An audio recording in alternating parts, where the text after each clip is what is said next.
Olá, residente. Sejam muito bem-vindos mais uma vez ao Onco-Ortopedia Online. Nessa apresentação, a gente vai revisar os aspectos mais importantes do cisto ósseo simples e do cisto ósseo aneurismático para a prova da SBOT. Mas antes disso, eu gostaria de te pedir para clicar aqui no botão de curtir e divulgar, compartilhar esse conteúdo com seus colegas de residência que você acredite também que vai se beneficiar desse treinamento. Isso nos ajuda a manter esse canal e nos dedicarmos à gravação de mais conteúdo. Então, começando pelo cisto ósseo simples, queria mostrar para vocês aqui, primeiramente, o aspecto por imagem, do cisto ósseo simples, que se localiza mais frequentemente na metáfise proximal do fêmur e na metáfise proximal do húmero. Na imagem, o que a gente geralmente tem é uma lesão lítica central no osso, bem delimitada e que muitas vezes determina afilamento da cortical.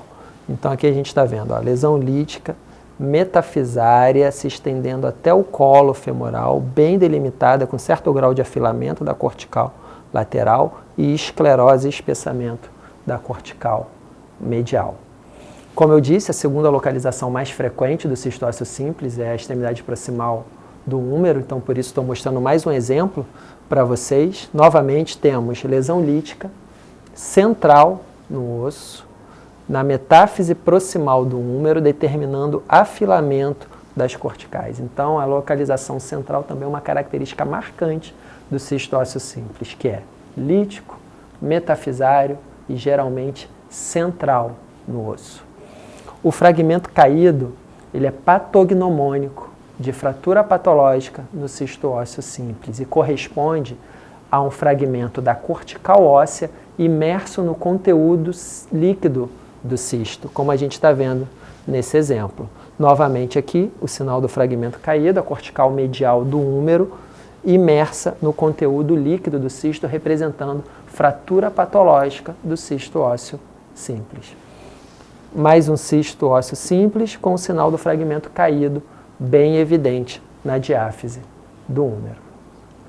Ainda na avaliação por imagem, a ressonância magnética é muito útil na avaliação de uma lesão suspeita de ser cisto ósseo simples, porque vai confirmar a presença do conteúdo líquido no interior da lesão. O hipersinal em T2 associado a um hipossinal em T1 e a captação apenas periférica do meio de contraste nos dá a certeza de que essa lesão é exclusivamente líquida. No interior da lesão há apenas líquido, o que caracteriza o cisto ósseo simples. Diante disso, a biópsia é desnecessária para a confirmação do diagnóstico. Então, o cisto ósseo simples se enquadra em mais uma daquelas lesões para o qual a biópsia não é indicada. Recapitulando, o cisto ósseo simples não precisa de confirmação por biópsia antes do tratamento. Osteocondroma não precisa, fibroma não ossificante, nem osteoma osteoide e encondroma. Eu não estou dizendo que, se essas lesões forem tratadas, o material não precisa ser enviado para a biópsia. Não é isso. Eu estou dizendo que, para o tratamento, não precisa de biópsia prévia. Se houve, por algum motivo, a indicação cirúrgica, você vai enviar o material obtido para a patologia, certamente, para a confirmação do diagnóstico. Está claro? Em relação à classificação do cisto ósseo simples, a atividade da lesão é medida de acordo com a distância em relação à fise. De que forma? Lembre-se, o cisto ósseo simples ele é predominante metafisário. Então, você coloca o ar de que ele surgiu na metáfise adjacentemente à fise. Então, ele é metafisário localizado próximo à fise. De acordo com o crescimento do paciente, se o cisto ósseo não crescer, não acompanhar esse crescimento, ele vai se distanciando da fise. Por isso que a distância da fise mede a atividade. Se o cisto ósseo cresce, à medida que o esqueleto cresce, ele vai permanecer adjacente à fise. Se vai se depositando osso na fise e o cisto ósseo não cresce, ao longo do crescimento, a gente tem a impressão de que ele migrou da localização metafisária para a diafisária. Então, quanto mais próximo à fise, a placa de crescimento, mais ativo é o cisto ósseo simples. Em relação ao diagnóstico diferencial, o principal é com a lesão que a gente vai falar em seguida, que é o cisto ósseo aneurismático. A gente vai falar daqui a pouco, mas vejam que a principal característica é a excentricidade, a principal diferença. O cisto ósseo aneurismático tende a ser excêntrico, enquanto o cisto ósseo simples a ser central. A ressonância magnética não deixa dúvida. Lembram que no cisto ósseo simples eu mencionei o conteúdo líquido homogêneo? No cisto ósseo aneurismático a nível líquido. Isso aqui representa a sedimentação do sangue, o componente sólido do sangue, trazendo na imagem esse hipossinal, e o componente plasmático, esse hipersinal. Então, a ressonância magnética ajuda também muito bem a diferenciar o cisto ósseo aneurismático do cisto ósseo simples. Lá na prova do Teótica, ou para mim cisto ósseo simples, e perguntava qual a principal complicação do cisto ósseo simples no meio dos slides. Então lembre-se, a principal complicação do cisto ósseo simples é a fratura patológica. Cerca de 75% dos pacientes apresentam a fratura patológica como a primeira manifestação da doença. Não tem dor previamente, não sabe que tem a lesão, num simples movimento resulta a fratura. Então, muitos pacientes descobrem a lesão dessa forma, já fraturada. E a consolidação dessa fratura ela vai ocorrer. No membro superior, em 6 semanas a fratura está consolidada e você não precisa operar. Então, esse aqui é um ponto que causa muita confusão. Você já deve ter ouvido falar que após a fratura patológica, o cisto ósseo simples, ele ossifica. Não é bem assim, tá? Então preste atenção. Como eu disse, a fratura patológica, ela vai consolidar. Isso é fato. Isso vai acontecer porque o cisto ósseo simples não altera o potencial de consolidação da fratura. Após a consolidação da fratura, o que muita gente pensa que é a regra, aí fala, o cisto ósseo fraturou, agora vai ossificar. Não, a fratura vai consolidar. Mas o cisto ósseo ele pode permanecer após a consolidação da fratura em cerca de até 50% dos pacientes. Então, como eu mencionei, a ossificação do cisto ósseo simples após a fratura patológica não é a regra.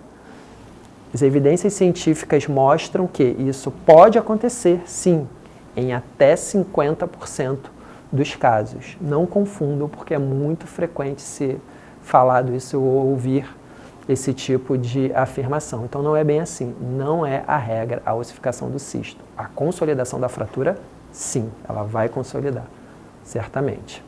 Então, levando em consideração o potencial de consolidação da fratura, você vai determinar o tratamento. No membro superior, você vai indicar o tratamento conservador. Não é problema nenhum imobilizar o paciente, esperar 6 semanas a fratura consolidar. E se o cisto persistir após a consolidação da fratura, a gente indica a infiltração. No membro inferior, não. Né? Você vai ter que tratar cirurgicamente, ainda que não tenha fraturado, devido às consequências que uma fratura no membro inferior na área de carga pode trazer para o paciente. Ficar acamada, a imobilidade, o risco de necrose da cabeça femoral. Tá bem? Então, na metáfise proximal do húmero, no membro superior, fratura patológica por cisto ósseo simples, você vai tratar com imobilização conservadoramente. Se a lesão persiste 2 meses após a consolidação da fratura, você vai indicar e realizar a infiltração de metilprednisolona. O exemplo da fratura consolidada perfeitamente, o cisto ossificado, sem nenhum tratamento adicional. Estando indicada a infiltração do cisto ósseo simples no membro superior, né?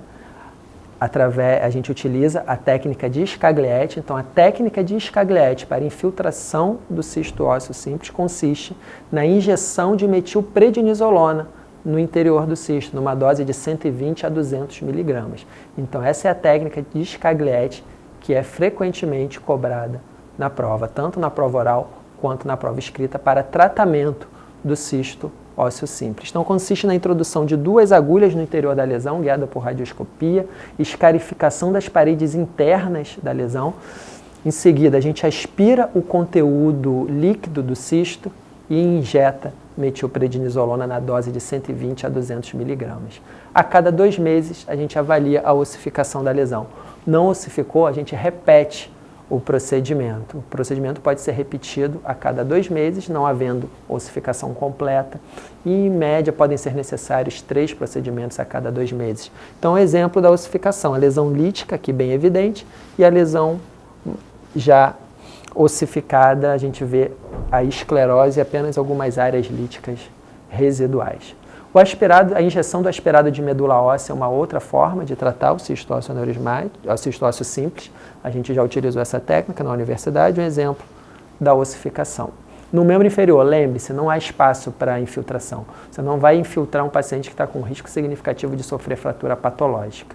Você não vai deixar, vocês viram quanto tempo leva para a lesão ossificar com a técnica de infiltração. Então a gente vai ser mais invasivo, vai tratar cirurgicamente o cisto ósseo simples no membro inferior, principalmente na extremidade proximal do fêmur.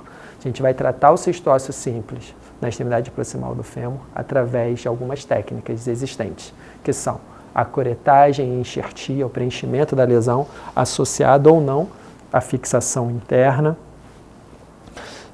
Esse é um quadro do Rockwood de trauma pediátrico, onde nos ajuda a determinar qual o melhor implante de acordo com a localização do cisto e a idade do paciente. Vejam, quando a fise está aberta, a gente evita cruzar a fise com o parafuso. Então, de acordo com o status da fise, aberta ou fechada, e a localização do cisto, a gente vai determinar o implante a ser utilizado na fixação.